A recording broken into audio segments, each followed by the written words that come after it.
Guys আজকে মরতে মরতে বেঁচে গেলাম। গাইস প্রথম থেকে বলছি, সকাল সকাল দোকানে এসেছিলাম একটা ফেভিকুইক কিনতে, কারণ ব্যাঞ্জোর কাটিং গুলো প্রচুর ডিস্টার্ব করছে সেটাকে ঠিক করার জন্য। আর গাইস আমি হলাম সেলিব্রিটি মানুষ, তাই যারাই দেখে তারাই হাত মেলানোর চেষ্টা করে।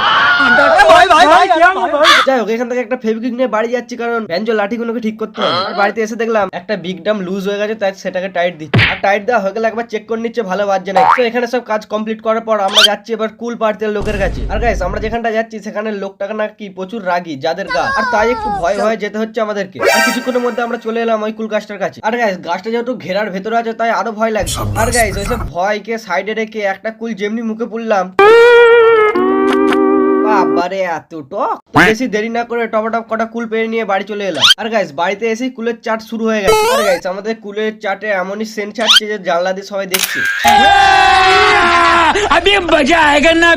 আর গাইস এরকম কুল খাওয়ার পর অবস্থাটা কেমন হবে তোমরা তো বুঝতেই পারছো।